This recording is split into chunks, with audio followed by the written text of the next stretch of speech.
This program is rated PG. It contains themes and scenes which may not be suitable for very young audiences. Parental guidance is advised.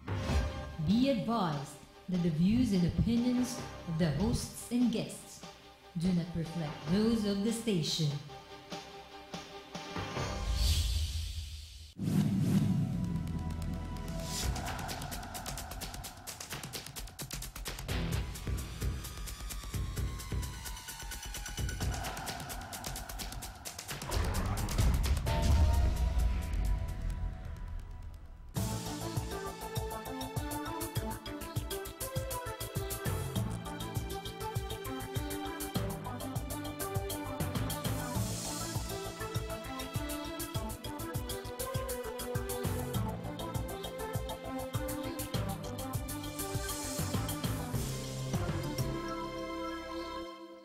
Hindi ba kayo nagtataka na ang Pilipinas na sinasabi nung dekada 50 pangalawa sa ekonomiya sa Asia, next only to Japan, ay makaraan ng mga dekada, ay ngayon ay isa sa pinaka bagsak at wasak na ekonomiya. Itong nakalang 3 dekada, pinagmamalaki na naibalik ng demokrasya. May 7.2% growth daw nung mga nakaraang taon and so on. Yet, we are one of the worst in terms of employment, in terms of poverty, hunger, and so on. Now, pero tuwing dumarating ang isang anibersaryo, itong Agosto, ay may laging sinasabi na ipagmalaki natin at ipagdiwang natin yung demokrasya. At itong lahat na to ay nagsimula noong 1986. At itong nakaraang mga araw, meron na naman full page, front page, tungkol doon sa isang personalidad na siyang isang martir daw. Ito ang tinatawag naming Yellow Dungeon dito sa ating diskusyon, yung hawlang dilaw. Yung hawlang kinukulong ang isip ng maraming tao sa katotohanan, sa harap ng katotohanan na lumalala ang buhay ng Pilipino, lagi nilang uulit-ulitin natin, magpasalamat kayo dahil may dilawang revolusyon na nagbigay ng dilawang demokrasya. Well, we have gathered a group of skeptics and critics of this yellow mythology, this yellow legend, who will explain the truth. At diretsahan ito, si Ninoy ba ay bayani? Si Cory ba ay nagdala ng kaunlaran at kaginawaan sa buhay ng Pilipino? Si B.S. Aquino ba ay tumatahak ng matuwid na daan? Andito po from the youngest to the eldest with Jimmy Regalario the youngest, spokesman, chairman ng Kilusang Makabansang Ekonomiya, and then Wilson Fortaleza, spokesperson ng Partido Manggagawa, and of course Ferdy Pasion, who has been with us several weeks from Nationalist Filipinos. And let's start with Jimmy. Jimmy, you are one of the most outspoken on this issue. Please give us in a nutshell yung thoughts mo for this burning issue of this week. Yeah. All we wanted to know is to express the present even realities vis-a-vis the realities of yesteryears, which they call EDSA 1 and after EDSA 1, the rule of the yellow. Kasi, pero may binabanggit yung mga salitang demokrasya, salitang kalayaan, at yung salitang pag-unlad ng ekonomiya. Ngayon, walang nagdi-define walang nagpapaliwanag ng malalim at detalyado na mauunawaan ng tao. Ano ba yung demokrasya? Madalas na ipinamamahaging definition sa atin yung demokrasya daw ay kalayaan. Hindi po kalayaan ang demokrasya, maski na yung pagkakabanggit ng kahulugan yan sa Webster Dictionary. Yan ay kapangyarihan ng nakararami. At ang kapangyarihan ng nakararami ay dapat nagsisimula doon sa kapangyarihan pang-ekonomiya. At yung kapangyarihang pang-ekonomiya ang siyang nagdidikta ng kapangyarihang pampolitika. At yung pag-unlad ng kaisipan niya ay bahagi ng kapangyarihan niya. Kaya ang demos ay tao. Yung kratos, kapangyarihan. So kapangyarihan ng tao o kapangyarihan ng nakararami. Yan ba ang nakikita natin kapangyarihan ngayon? Ang gobyerno natin ay pinatatakbo ng private sector. Yung lahat ng malalaking negosyo at yung sinasabing 6.8% economic growth rate, ang beneficiary, 1%. Yung mga traders, yung mga bankers, at yung mga property developers. Na iisang uri lang ng mga tao na tatlong negosyo ang hinahawakan. Yung may-ari ng mga malls, yung may-ari ng mga trading companies, at yun nga yung mga binibenta nila sa malls. At yung perang kinikita sa mall na nanggaling doon sa pinambibili na pera na pinadadala ng mga OFWs ay ipinapasok sa bangko na sila rin ang may-ari. Yung Shumart ang may-ari, Bangko de Oro sa bangko, at papasok sila doon sa paggawa ng mga condominium, yung property developers na SMDC naman. Ngayon, Jimmy, ang sinasabi nila, may boto ka naman eh. Bumoboto ka naman tuwing 4 na taon para sa presidente, senador, kongresista, mayor, etc. Diyan natin makikita kung gaano kalaki ang halaga ng kapangyarihang pang-ekonomiya.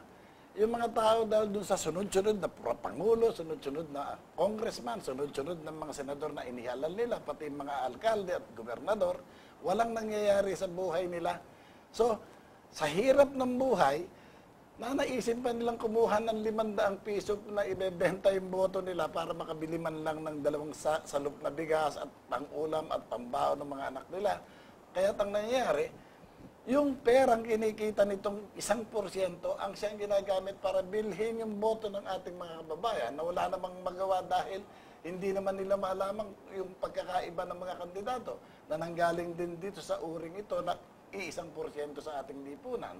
So, ang end result, automatic na sila yung nakalagay dyan sa Kongreso, sila yung nakalagay dyan sa executive branch sa Malacanang, at sila rin ang mamimili nung ilalagay sa judiciary. Tanungin natin ang spokesperson ng Partido Manggagawa. Sa pananaw ninyo, hindi ba sapat ang eleksyon at matuwa na kayo, may eleksyon na kayo, gusto pa nyo maunlad na ekonomiya?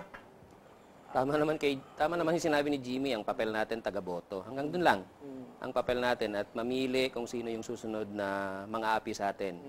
So, yung parang yung demokratiko. So, binigyan natin ng kapangyarihan yung ruling class na apihin tayo sa susunod na 6 na taon o 3 taon. Sasabihin naman ng iba, hindi naman, karamihan naman, hindi nagbebenta ng boto. Yun lang, masasabi naman ng iba, yung mga medyo nakakaintindi ng media, kasi kontrolado din ang utak ng mga tao ng media. So, isang ang area of dapat yan parang radical transformation na dapat mangyari. Yung demokrasya, malayo na yan sa issue ng corruption, malayo yan sa kailangan nating i-reforma yung ating sistemang pampolitika, palayo dyan sa ganyang klase ng sistema na dominated ng mga trapo. Pero wala namang nangyayari. 1986, ganun ang nangyari, di ba? Tanong, yung political reforms ba makakamit kung walang economic reforms? Halimbawa, nabanggit mo 1986, dati maraming state-owned public utilities. After EDSA 1, yung mga tubig, kuryente binigay sa pribadong sektor. Yung ba'y nakatulong sa demokrasya? Anong epekto sa demokrasya? Hindi nga. Kaya nga ang aming pananaw ngayon, ang aming pagsusuri sa nangyayari ngayon. Kasi sinasabi ng kasulukuyang administrasyon ngayon na ituloy ang reforma. Diba? Kailangan yung papalit daw sa kanila ay magtutuloy lang ng ganitong klaseng reforma. Yung tanong, anong itutuloy? No, ang sa amin, ang pananaw namin, walang naitutuwid, walang naitawid. Hindi naman ito yung administrasyon lang ni Pinoy, kundi mula pa 1986, ang nanay niya hanggang sa ngayon. Kaya tingnan mo, ang nangyayari ngayon, di ba? Kung ano yung iniwang krisis ng nanay niya.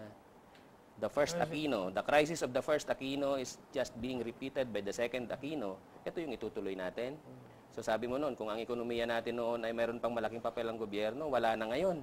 So anong itutuloy? Itutuloy-tuloy pa rin natin yun. So yung hindi pa privatized, ay privatize natin. Yung mga presyong hindi pa regulated pa ngayon, de-regulate pa natin. Gusto ba ng taong bayan talaga, and since you are with labor, gusto ba ng labor yung ituloy yung kasalukuyang tumatakbo na na pamamaraan at daloy ng pangyayari?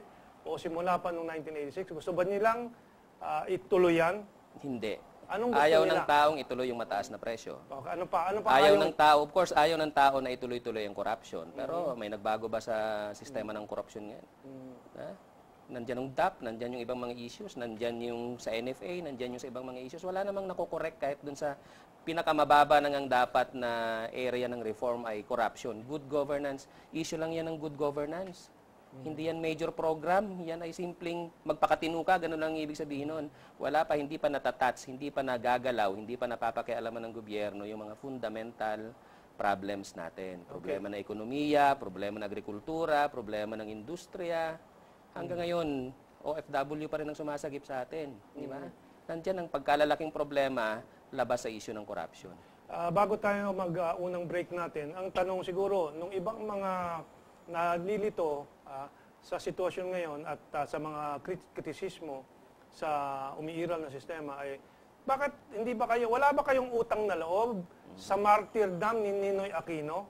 Hindi ba martyr yan para sa pagbabalik ng demokrasya? Ano ba kayo? Ano? Ka-Ferdy? Well, yan nga ang malaking problema natin. Hindi nagkakaroon ng objektibong pagsusuri sa kung sino ba talaga si Benigno Aquino Jr. For the information of everybody, siya po ay anak ni Benigno Aquino Sr. na founder ng Kalibapi o Kapisanan sa Pagbabago ng lipunan. Pilipinas. Panahon ng Hapon ito na ito ay mga collaborator ng Hapon.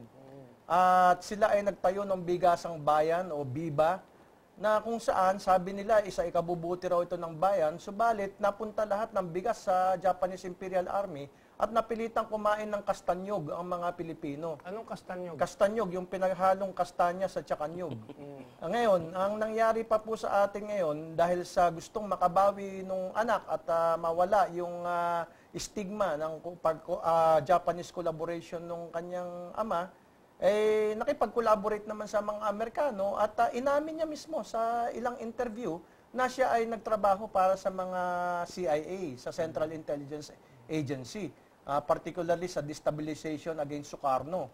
At ang isa pa pong dapat nating alalahanin na nangyari noong August 21, 1971, yung Plaza Miranda bombing, na siya lang po ang katangi-tanging mataas na officer ng Liberal Party. If I'm not mistaken, he was the Secretary General and he was supposed to be the MC.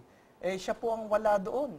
Pagkatapos pong sumabog at saka siya dumating at kagad niyang binintang kay Marcos ang pagsabog sa Plaza Miranda. Samantalang sabi ni Senator Eddie Ilarde, it must have been the ideologues. At sabi nga ni Senator Ilarde, pinagalitan pa siya ng partido. Bakit mo sinabing ideologues? Dapat binintang mo kay Marcos. Ngayon, ang isa pa pong dapat nating alalahanin, yung role ni Ninoy sa pagkawala ng Saba, na siya sanang magsasalba sa ating bayan sapagkat napakayaman po niyan sa langis. At ngayon po, ang mga Pilipino, domestic helper at mga prostitute sa Malaysia, it could have been the other way around. Baka yung mga Malaysians ang domestic helper dito. Kung hindi po binuking ni Senator Aquino sa kanyang privilege speech na lulusubin ng Armed Forces of the Philippines yung Saba para mabawi sapagkat ninakaw ng mga Malaysians at ng mga British mula sa ating teritoryo. So marami pong mga bagay na dapat nating suriin. At si Cory Aquino naman po, wag nating kalilimutan na binalik niya yung Meralco sa Lopezes at magmula noon ay tumaas na ng tumaas ang presyo ng kuryente natin. At nagkaroon po ng katakot-takot na brownout sapagkat hindi niya pinaandar yung Bataan Nuclear Power Plant na lumindol noong 1990 sa pinakamalakas na lindol ni hindi man lang nagasgas. Nung sumabog ang Pinatubo ni hindi man lang nagasgas. At prinoklama ng United Nations International Atomic Energy Agency yung clone ng nuclear power plant na yan na one of the safest and most efficient in the world. Unfortunately, it's not in the Philippines. So, ibig sabihin, itong nuclear power plant na ito, the very least sana hindi niya binayaran yung utang. Binayaran pa rin po yung utang samantalang hindi ginamit. At naglaganap po ang paggamit ng mga generators noon, yumaman si Aboitiz. Okay. Bago sa break, taon-taon, since 1986, binubuhay itong martyrdom ni Ninoy Aquino. What's your reaction? Maybe 10 seconds. Well, sabi ni Renato Constantino, he is the greatest American hero.